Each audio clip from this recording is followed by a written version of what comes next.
औज़ुबिल्लाहि बिस्मिल्लाहिर्रहमानिर्रहीम।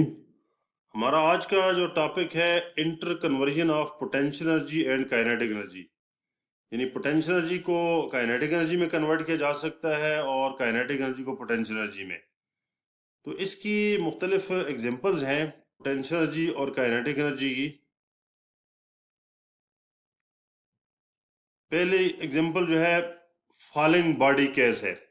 जब कोई बॉडी किसी हाइट से फॉल करती है तो हाईएस्ट पॉइंट पे उसके पास सारी की सारी एनर्जी पोटेंशियल एनर्जी है, लेकिन जब ग्राउंड पे बॉडी आ जाती है तो सारी एनर्जी काइनेटिक एनर्जी में कन्वर्ट हो जाती है।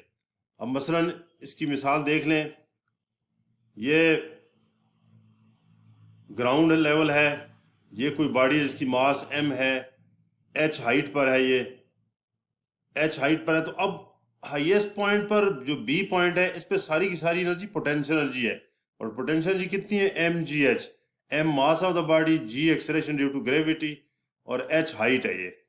तो b पॉइंट पे सारी की सारी एनर्जी पोटेंशियल एनर्जी है, लेकिन जब बॉडी गिर के नीचे a पॉइंट पे आ जाती है तो सारी की सारी एनर्जी काइनेटिक एनर्जी में कन्वर्ट हो जाती है। तो जितनी पोटेंशियल एनर्जी यहाँ b पॉइंट पे थी उतनी यहाँ पे a पॉइंट पे काइनेटिक एनर्जी बन जाती है। तो गो के इस केस में पोटेंशियल एनर्जी काइनेटिक एनर्जी में कन्वर्ट हो गई है। So potential energy at point b is equal to kinetic energy at point a। तो यहाँ पोटेंशियल एनर्जी काइनेटिक एनर्जी में कन्वर्ट हो गई है। अब मसलन फर्ज करें यहाँ पे 60 जूल बी पॉइंट पे अगर पोटेंशियल एनर्जी है तो ए पॉइंट पे 60 जूल आके काइनेटिक एनर्जी बन जाती है। तो फॉलिंग बॉडी केस पहली एग्जांपल है जिसमें हम बता सकते हैं कि जी पोटेंशियल एनर्जी काइनेटिक एनर्जी में कन्वर्ट हो गई है।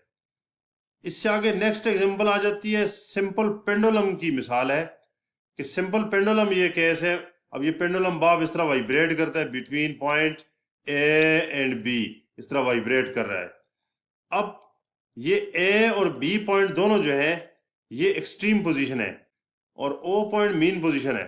अब ए पॉइंट और बी पॉइंट पे सारी की सारी एनर्जी पोटेंशियल एनर्जी है, लेकिन जब बॉब यहाँ पे ओ पॉइंट पे आ जाता है तो सारी की सारी एनर्जी काइनेटिक एनर्जी बन जाती है।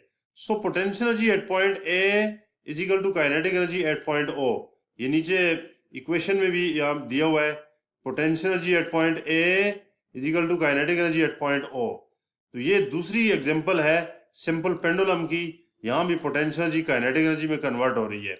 इसके बाद एक और एग्जांपल है मास स्प्रिंग सिस्टम। यहाँ भी पोटेंशियल एनर्जी काइनेटिक एनर्जी में कन्वर्ट होती है कि मसलन ये मास स्प्रिंग सिस्टम है। अब ये मास पॉइंट ओ पे है, जब इस मास को खींच के वाई पॉइंट पे ले आते हैं, छोड़ दें, तो इस तरह ये वाई और जेड पॉइंट के दरमियान ये वाइब्रेट करते हैं। इस तरह देखें, ये देखें, ये वाई पॉइंट पे लाके छोड़ा है, जब जेड पे जाएगी फिर वाई पे आएगी, फिर जेड पे, वाई पी। तो वाई पॉइंट पे सारी की सारी एनर्जी जो पोटेंशियल एनर्जी है और ओ पॉइंट पे जाके सारी एनर्जी काइनेटिक एनर्जी बन जाती है। अब potential energy at point Y is equal to kinetic energy at point O. अब यहाँ पोटेंशियल एनर्जी चूंकि मास स्प्रिंग सिस्टम है, पोटेंशियल एनर्जी की इक्वेशन होती है 1/2 के एक्स स्क्वायर।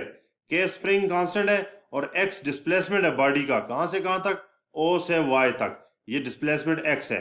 तो पोटेंशियल एनर्जी की यहाँ मास स्प्रिंग सिस्टम में ये इक्वेशन होती है, और काइनेटिक एनर्जी की हाफ एम वी स्क्वायर। तो कहता है कि वाई पॉइंट पे जितनी पोटेंशियल एनर्जी होगी ओ पॉइंट पे जाके सारी सारी काइनेटिक एनर्जी बन जाएगी।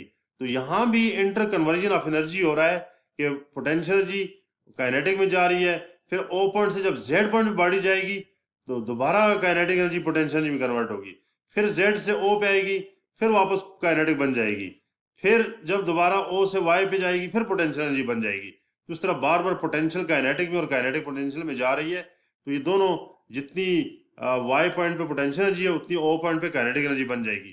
तो इन तीनों सिस्टम से हमने पढ़ा है कि फॉलिंग बॉडी केस है, सिंपल पेंडुलम केस है या मास स्प्रिंग सिस्टम, तीनों में हमने पढ़ा है कि पोटेंशियल एनर्जी काइनेटिक एनर्जी में कन्वर्ट हो रही है और काइनेटिक एनर्जी पोटेंशियल एनर्जी में कन्वर्ट हो रही है।